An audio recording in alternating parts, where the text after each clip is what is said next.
പൂരമൊക്കെ കണ്ടു കഴിഞ്ഞ് വന്ന് ഞങ്ങളെല്ലാവരും കൂടി വട്ടം കൂട്ടിയിരിക്കുന്നത് നമ്മുടെ ശരത്തേണ്ണ മീൻ നന്നാക്കൽ കാണാൻ വേണ്ടിയിട്ടാണ് കേട്ടോ.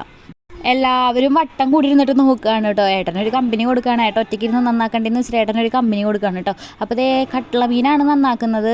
നല്ല വലിപ്പുണ്ടായിരുന്നു കേട്ടോ മീൻ. വൈകുന്നേരമായപ്പോൾ രാത്രിയായപ്പോൾ ഏട്ടൻ പൂരം കഴിഞ്ഞ് വരുമ്പോൾ മേടിച്ചിട്ട് വന്നതാണ് കേട്ടോ കട്ട്ള. നന്നാക്കലൊക്കെ കഴിഞ്ഞപ്പോൾ മുറിച്ചിട്ട് മുറിയുന്നില്ല എന്ന് പറഞ്ഞിട്ട് ദേ അമ്മായി കത്തിക്ക് മൂർച്ച കൂട്ടാൻ വേണ്ടി പോയിരിക്കാം കേട്ടോ. ഇതാണ് കേട്ടോ എൻ്റെ അമ്മായി. അച്ഛൻ്റെ ഒരേ ഒരു പെങ്ങളാണ് കേട്ടോ. അച്ഛൻ്റെ ചേച്ചിയാണ്. രാത്രി നേരത്തെ ആങ്ങളുടെയും പെങ്ങളുടെയും സൈക്കിളുള്ള അഭ്യാസമാണ് കേട്ടോ നിങ്ങൾ കാണുന്നത്. രാത്രി ആയാലും വേണ്ടിയില്ല അവളിങ്ങനെ അവരെ കണ്ടപ്പോൾ അവരുടെ കൂടെ കിടന്ന് ഇങ്ങനെ നടക്കുകയാണ് കേട്ടോ. നമ്മുടെ വീട്ടിൽ തന്നെയാണ് നടക്കുന്നത്. പിന്നെ അതേ ശരത്തേട്ടൻ അരങ്ങൊഴിഞ്ഞിട്ടുണ്ട്. പിന്നെ വല്യമ്മയുടെ കയ്യിലായിട്ടുണ്ട് കേട്ടോ കത്തിയപ്പോൾ. അതേ വല്യമ്മ മീനും കാര്യങ്ങളൊക്കെ മുറിക്കുകയാണ്. മുറിച്ചൊക്കെ കഴിഞ്ഞപ്പോൾ അതേ മസാലയൊക്കെ തിരുമ്പി വെച്ച് വൈകുന്നേരത്തേക്കുള്ള മീൻ വറുത്തതാക്കുന്നുണ്ട് കേട്ടോ. അപ്പോൾ ഞാൻ നേരെ പോയി ചോറിനതിന് ഇരിക്കുകയാണ് കേട്ടോ. അപ്പോൾ ഞാൻ ക്യാമറയുടെ മുന്നിൽ നിന്ന് പാത്രം മാറ്റിയതാണ് കേട്ടോ പറയുന്നത്. എനിക്ക് ചേച്ചിയാണ് കേട്ടോ ചോറ് വാരി തരുന്നത്. വല്ലപ്പോഴൊക്കെ അല്ലേ കാണുള്ളൂ. അപ്പോൾ ചേച്ചിനെ കൊണ്ട് ഞാൻ വാരി തിരിപ്പിക്കുകയാണ് കേട്ടോ ചെയ്തത്.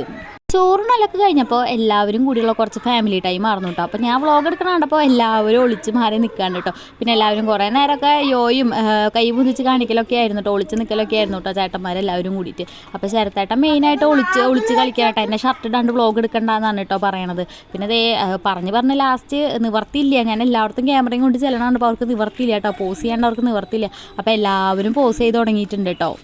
ഞങ്ങളുടെയും പെങ്ങളുടെയും കുറച്ച് പാസമാണ് കേട്ടോ നിങ്ങൾ കാണുന്നത്. പിന്നെ എന്നെ ട്രോളാൻ പിന്നെ എൻ്റെ ചേട്ടന്മാർ തന്നെ ധാരാളം. ഞാൻ വീഡിയോ എടുക്കണേനാണ് കേട്ടോ ഈ കളിയാക്കിക്കൊണ്ടിരിക്കുന്നത്. തുമ്പിയുടെ അമ്മായിയുടെ മടിയിൽ സ്ഥാനം പിടിച്ചിട്ടുണ്ട് കേട്ടോ. പിന്നെ ഏട്ടൻ ചോറിനാനിരിക്കണ കണ്ടപ്പോൾ ഏട്ടൻ്റെ നിന്ന് ഞാൻ 2 വായ ഉരുള ഇസ്കിയിട്ടുണ്ട് കേട്ടോ. ഏട്ടൻ പിന്നെ കുറേ നാളായില്ലേ വാരിയൊക്കെ തന്നിട്ട്. അപ്പോൾ ഞാൻ ഏട്ടനെ കൊണ്ടും വാരി തരിപ്പിക്കുകയാണ് കേട്ടോ ചെയ്യണത്. പിന്നെ ബാക്കിയുള്ളവരൊക്കെ ഭക്ഷണം കഴിക്കായിരുന്നു. പിന്നെ അമ്മായും വല്യമ്മയൊക്കെ ഒന്ന് പൂരത്തിന് പോയ വിശേഷങ്ങളൊക്കെ സംസാരിക്കുകയാണ് കേട്ടോ. പിന്നെ ഞങ്ങൾ രാത്രിയായപ്പോൾ വടക്കഞ്ചേരിയിലേക്ക് ചായ കുടിക്കാൻ പോകാമെന്ന് വെച്ചിട്ട് എല്ലാവരും കൂടി ചായ കുടിക്കാൻ വേണ്ടിയിട്ടാണ് കേട്ടോ പോണത്. ചേട്ടന്മാരും ചേച്ചിമാരും ഞാനും തുമ്പിയും എല്ലാവരും കൂടിയിട്ട്. ചേച്ചിയുടെ 2 പിള്ളേർ ഉറങ്ങിയിട്ടുണ്ടായിരുന്നു കേട്ടോ. അപ്പോൾ അവരെ കൂട്ടിയിട്ടുണ്ടായിരുന്നില്ല. നമ്മുടെ തുമ്പി ഉണ്ടായിരുന്നു. പിന്നെ ചേട്ടൻ്റെ ഉണ്ണി ഉണ്ടായിരുന്നു കേട്ടോ. അദ്വിക കൂട്ടി ഉണ്ടായിരുന്നു. അപ്പോൾ ഞങ്ങളെല്ലാവരും വടക്കഞ്ചേരിയിലേക്കാണ് കേട്ടോ പോയത് ചായ കുടിക്കാൻ വേണ്ടിയിട്ട്. അപ്പോൾ ഇത് നിതിൻ ചേട്ടനാണ് കേട്ടോ. ഒരു കോയമ്പത്തൂരുള്ളതാണ്. ഇത് കട്ടിയേട്ടൻ. ഇവരും കോയമ്പത്തൂർ തന്നെയാണ് കേട്ടോ. അപ്പോൾ വേല പ്രമാണിച്ച് നമ്മുടെ നാട്ടിലേക്ക് എത്തിയിട്ടുള്ളതാണ്. അപ്പോൾ എല്ലാവരും കൂടി ഭയങ്കര ഡിസ്കഷനിലാണ് കേട്ടോ. പിന്നെ തുമ്പിയുടെ മാമമാരെ കണ്ടു കഴിഞ്ഞാൽ പിന്നെ അവരുടെ ഒക്കത്ത് കയറി കുരങ്ങന്മാർ കാണിക്കുന്ന അഭ്യാസങ്ങളൊക്കെയാണ് കേട്ടോ കാണിക്കുന്നത്. പിന്നെ ഞാനും ചേച്ചിയൊക്കെ ചായ കുടിച്ച് കഴിഞ്ഞപ്പോൾ ഞങ്ങളെല്ലാവരും വീട്ടിൽ പോന്നു കേട്ടോ. ഇന്നത്തെ വീഡിയോ ഇത്രയുള്ളൂ കേട്ടോ.